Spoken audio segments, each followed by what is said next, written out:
आज मी घेऊन आले आहे अगदी हटके आणि हेल्दी रेसिपी।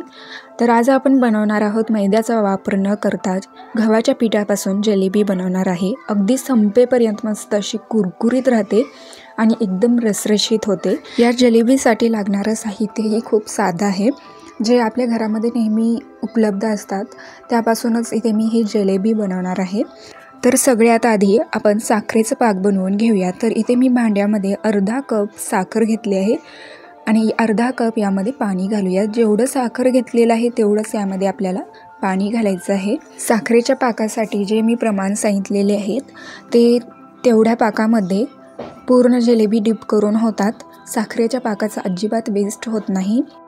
तर साखर पूर्णपणे वितळून गेलं की गॅसचा फ्लेम लोवर ठेवायचा आहे आणि अर्धा चमचा यामध्ये वेलची पावडर घालूया। 2-3 मिनिटे आपण हे पाक लो फ्लेमवर उकळून घेऊयात। तेलासारखं चिपचिप किंवा गुलाबजामुनला जसे आपण पाक बनवतो त्याच प्रकारे आपल्याला हे जिलेबीसाठी पाक बनवून घ्यायचं आहे। तर इथे हे पाक बनवून झालेलं आहे। तर आता आपण जिलेबीसाठी बॅटर बनवून घेऊया। तर इथे हे बॅटरसाठी एका बोलमध्ये 1 कप गव्हाचं पीठ घेतलेले आहे। यामध्ये अर्धा कप दही घालूयात। रूम टेम्परेचरवरचं इथे हे दही आहे। आता यामध्ये थोडं पाणी घालून याचं बॅटर बनवून घेऊयात।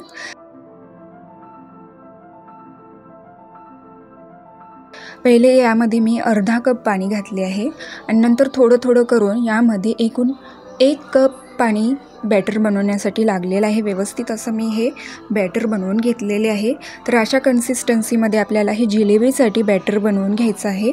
तर आता यामध्ये ऑरेंज कलर घालूयात किंवा येलो कलर घातलं तरीही चालेल। थोडंसं पाणी घालून आपण आता हे व्यवस्थित असं हे कलर या बॅटरमध्ये मिक्स करून घेऊयात।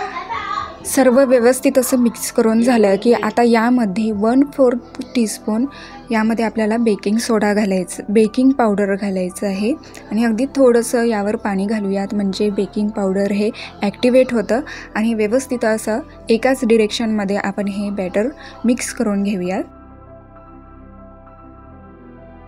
तर अशा प्रकारे ते जिलेबीसाठी अशा कन्सिस्टन्सीमध्ये बॅटर बनवून झालेलं आहे। एक प्लास्टिकचं इथे मी बॅग घेतलेलं आहे। ग्लासला अशा प्रकारे लावून घेऊयात आणि आता आपण जे जिलेबीचं बॅटर बनवलेलं आहे ते या प्लास्टिकच्या बॅगमध्ये टाकून घेऊयात। तर अशा प्रकारे इथे हे प्लास्टिकचं बॅगमध्ये हे बॅटर मी भरून घेतलेले आहे आणि अगदी थोडंसं आपण आता हे प्लास्टिक बॅगचं कोना थोडंसं कट करून घेऊयात। एकदम जास्तही याला कट मारायचं नाही, अगदी थोडंसं, म्हणजे बारीक जिलेबी बनतात। मीडियम फ्लेमवर इथे मी तेल गरम करून घेतले आहे। आता हे मिश्रण अशा प्रकारे गोल फिरवत आपण ही जिलेबी या तेलावर घालूयात। कढईत मावेल तेवढं आपल्याला जिलेबी बनवून घ्यायची आहे आणि सोनेरी रंग होईपर्यंत, चांगलंसं खुसखुशीत होईपर्यंत दोन्ही बाजूने जिलेबी चांगली अशी तळून घेऊयात। किती छान सुंदर असा जिलेबीला आकार आलेला आहे। तेलामध्ये तळून छान असं फुललेलं आहे। तर दोन्ही बाजूनी इथे हे जिलेबी चांगली अशी तळून झालेले आहेत।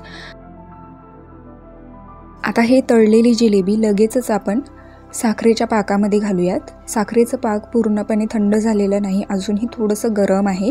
लगेचच आपण हे या पाकामध्ये जिलेबी टाकून घेऊयात, डीप करून घेऊयात आणि 1 मिनिटभर साखरेच्या पाकामध्ये जिलेबी डीप करून घ्यायचं आहे आणि नंतर 1 मिनिट झालं की आपण हे जिलेबी काढून एका प्लेटमध्ये बाजूला ठेवूयात। याच प्रकारे सर्व जिलेबी बनवून घ्यायचं आहे। तर अशा प्रकारे हलवाई स्टाईल एकदम खुसखुशीत, कुरकुरीत आणि रसरशीत जिलेबी बनवून तयार आहे। मैद्याचा वापर यामध्ये झालेला नाही, त्यामुळे ही जिलेबी खाण्यासाठी एकदम हेल्दी आहे आणि कोणालाही हे खाल्ल्यानंतर कळणार नाही की जिलेबी हे गव्हाच्या पिठापासून बनवलेलं आहे। एकदम चविष्ट लागते ही जिलेबी आणि करायलाही एकदम सोपं आहे, झटपट होतं। चला तर मग परत भेटूयात अशाच एका नवीन रेसिपीसोबत।